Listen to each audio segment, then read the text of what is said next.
चाहिए। मुझे डर है इनके आने से हमारा देश 1947 में न खड़ा हो जाए। कौन साहब आपका रिएक्शन लेना चाहूंगा। हमारे साथ तमाम हमारे संवाददाता भी मौजूद हैं, उनके साथ तमाम लोग भी इस कार्यक्रम का इंतजार कर रहे हैं अपना पक्ष रखने के लिए, लेकिन बहुत संक्षेप में आपका एक रिएक्शन लेना चाहूंगा। यहां पर कुछ हमारे गेस्ट ऐसे मौजूद हैं जो ये कह रहे हैं कि वाकई अगर यहां पर लोगों को 1% भी शक शुबा हो कि अगर ऐसा व्यक्ति प्रधानमंत्री बनता है जिसका इतिहास में कुछ ऐसा रहा है तो उसको खुद ही प्रधानमंत्री के पद पर नहीं लड़ना चाहिए। आपका रिएक्शन इस पर? तो ये तो फिर अब बेचारे राजीव गांधी के बारे में इस तरह की टिप्पणी करना इनको अच्छा नहीं साबित करता। मुझे लगता है कि इन्हें ऐसा बोलना नहीं चाहिए। जो भी ये शख्स हैं यहां पे, इस तरह की बातें उन्हें करनी नहीं चाहिए। और रही बात ये बचकानी बातें और ये गलत इंफॉर्मेशन, 2002 के बाद गुजरात का जो रिकॉर्ड रहा है, क्या वो कांग्रेस का रिकॉर्ड रहा है? क्या वो मुजफ्फरनगर आप भूल गए हैं? अगर आज सचमुच में देखा जाए तो अगर डेवलपमेंट का मॉडल ही नहीं, अगर सिक्योरिटी और पीस का मॉडल है तो वो गुजरात बनता जा रहा है। और दूसरी बात, आंखें तो खोलिए, चारों तरफ देखिए। जिस देश को आप निकम्मा बता रहे हैं केवल इसलिए कि वो मोदी के प्रभाव से प्रभावित होकर उसको पीएम देखना चाहता है, आप उसके राज को और उसके आगे चलने की राह को उसमें रोड़ा बनना चाहते हैं। और आपका आर्ग्यूमेंट यह दिया गया है कि आदमी को अपने आप छोड़ देना चाहिए। मुझे नहीं लगता आप यहां रहते हैं या देखते हैं या सुनते हैं कुछ। शर्म तो आपको, मुझे लगता है शर्म तो आम आदमी पार्टी के मेंबरों को आनी चाहिए कि इस तरह का लीडर उन्होंने चुना है और गुड़गांव में जिसको बेचा है और जो अपनी पहली सीट के लिए इस तरह के आर्ग्यूमेंट लेकर लोगों के सामने जा रहा है। नेताओं का आरोप प्रत्यारोप का दौर यहां पर भी शुरू हो चुका है। सीधे रुख करेंगे अपने संवाददाताओं का और आम लोगों का। रविकांत हमारे साथ वाराणसी से मौजूद हैं। रविकांत, आपके साथ लोग मौजूद रहेंगे। यहां पर आम आदमी पार्टी नेता योगेंद्र यादव ने कहा है कि अगर नरेंद्र मोदी प्रधानमंत्री बने तो देश में नफरत की आग फैलेगी, फिरकापरस्त ताकतों का बोलबाला हो जाएगा, मोदी वाकई देश के लिए सबसे बड़ा खतरा है, देश बढ़ जाएगा, इस तरीके की बातें कही जा रही हैं। देखिए, जैसे जैसे चुनाव की तारीखें नजदीक आती जाएंगी इस तरह के आरोप प्रत्यारोप लगेंगे, लेकिन बनारस से चुनाव लड़ने की अटकलें हैं। बनारस की जनता इस पर क्या सोचती है? आम आदमी पार्टी के नेता योगेंद्र यादव ने यह आरोप लगाया है कि अगर नरेंद्र मोदी प्रधानमंत्री बनते हैं तो पूरे मुल्क में नफरत फैल जाएगी। ऐसा है कि अगर नफरत फैलता है तो 2002 से मुख्यमंत्री हैं गुजरात में नरेंद्र मोदी जी, और जितना शांत और जितना विकास गुजरात में हुआ है, मेरे ख्याल से इस देश में ऐसा कोई भी प्रदेश नहीं है और ऐसा कोई भी मुख्यमंत्री नहीं है नरेंद्र मोदी जी की तरह जिसने इतना शांति कायम और विकास के नाम पर काम किया हो। मुझे नहीं लगता है कि कोई ऐसा है। भारतीय जनता पार्टी के एक नुमाइंदे भी इस वक्त हमारे साथ जुड़ रहे हैं जो कि बनारस का प्रतिनिधित्व कर रहे हैं। अशोक जी प्रदेश प्रवक्ता हैं, आप बताइए, आम आदमी पार्टी सीधे तौर पर यह आरोप लगा रही है कि अगर नरेंद्र मोदी प्रधानमंत्री बनते हैं तो नफरत फैल जाएगी, हिंदुत्व भी खतरे में होगा। दरअसल आम आदमी के प्रति अपने आप नफरत फैल गई, आम आदमी के प्रति अपने आप नफरत फैल चुकी है, उनकी कलई खुल गई है। केजरीवाल भगत सिंह का फोटो रख के शहीद बनना चाहते हैं।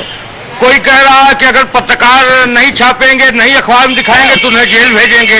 कभी केजरीवाल कह रहा है कि सब मोदी के बिके हुए हैं। सीधी बात यह है कि हर जगह मोदी ही है।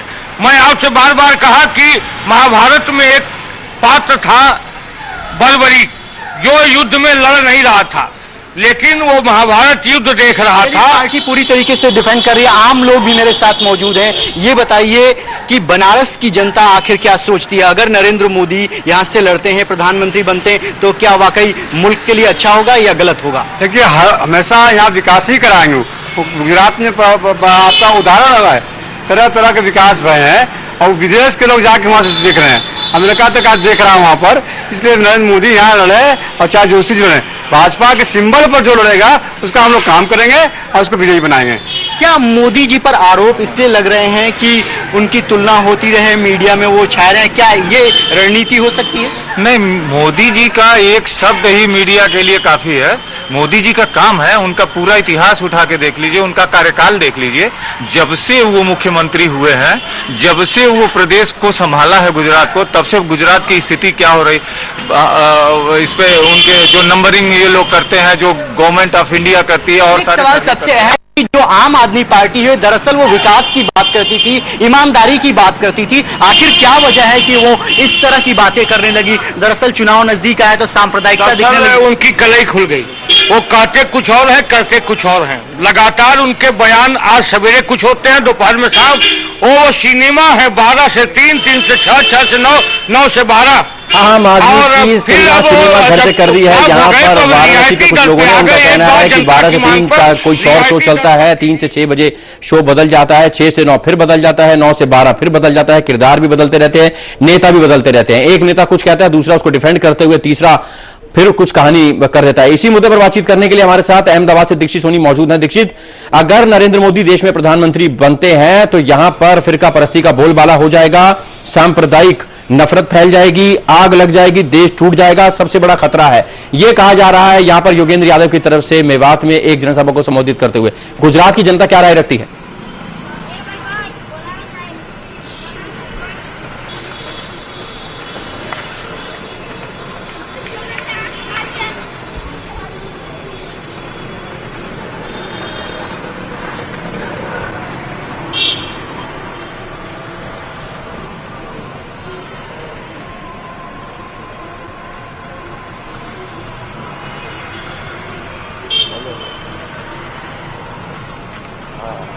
आता हूँ अभी जमालपुर आ रहा हूँ, जमालपुर से आ रहा हूँ। हाँ जी बिल्कुल, अगर भूपेश बात की जाए गुजरात की जनता की, तो गुजरात के जो लोग हैं वह कहीं ना कहीं इस बात से बिल्कुल ही इत्तेफाक नहीं रखते हैं, क्योंकि गुजरात के दंगे जो हैं वो 2002 में हुए थे और इन 12 साल के दौरान काफी शांतिमय यहां पर वातावरण बना हुआ है। सबसे पहले मैं जिस जगह पर खड़ा हूं उस जगह की अगर बात बताऊं तो फिलहाल मैं अहमदाबाद के जमालपुर इलाके में खड़ा हूं, जिसे काफी संवेदनशील माना जाता है। यहां पर आप देख सकते हैं कि यहां मेरे बिल्कुल बगल में जगन्नाथ मंदिर है।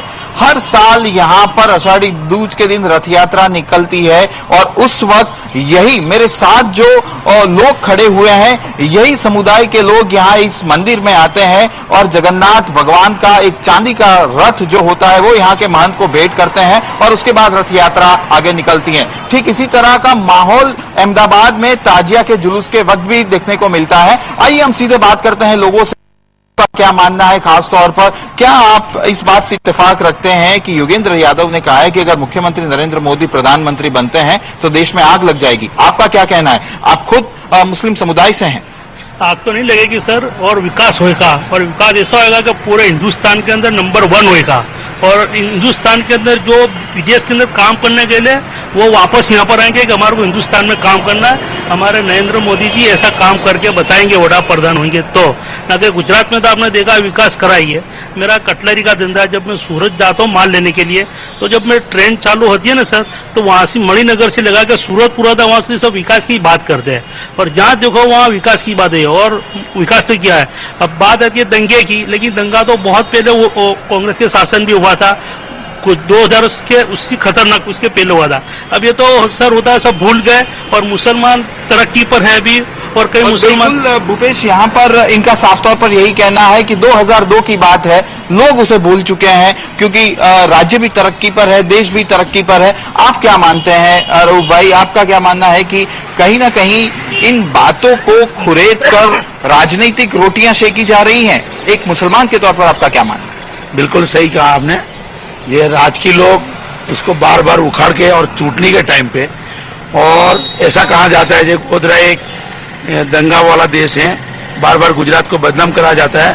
और मेरा कहने का मतलब ऐसा है जो गुजरात के अंदर 12 साल से बिल्कुल शांत और सुकून से व्यापार धंधा कर रहे हैं। और आपने कहा जो मंदिर के अंदर रथ देने जाता है, तो वो बिल्कुल सही है। और यहाँ के हिंदू मुस्लिम भाई एकता भाईचारा से रह रहे हैं और बिल्कुल बिजनेस के तरीके से बिजनेस कर रहा है, और पूरा गुजरात के मुसलमान बिल्कुल सुखी है। और मैं ये कहना चाहूंगा, जब 12 साल से मोदी जी की राज का दंगा फसाद हुआ है, नहीं हुआ है, 12 साल पहले एक बार हो चुका है, उसको मुसलमान भूल चुका है।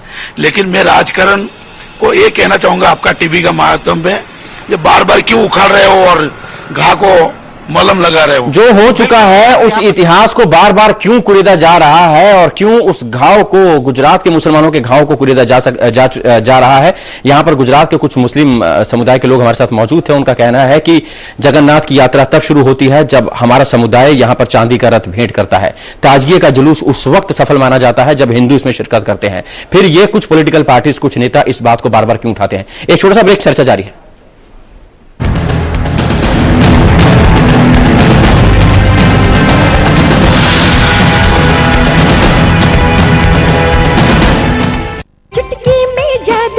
राजेश मसाला का स्वाद बढ़ाए, राजेश पापड़ सबको दीवाना अपना बनाए, राजेश गुलाब जामुन सबके ही मन को भाए। आम जनता की आवाज, आम जनता का आक्रोश, आम जनता की राय, आम जनता की जरूरतें, आम जनता की मांग, आम जनता का हक, आम जनता का मतदान, आम जनता का फैसला। आम चुनाव 2014 पावर्ड बाय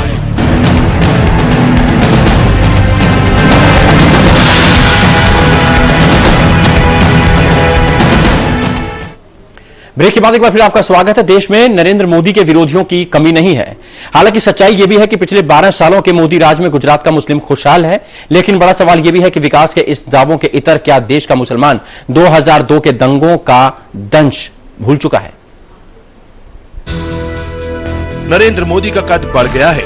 वो राष्ट्रीय राजनीति में बड़ी भूमिका निभाने जा रहे हैं और जाहिर है कि राष्ट्रीय राजनीति में मुस्लिम समुदाय एक अहम भूमिका निभाता है।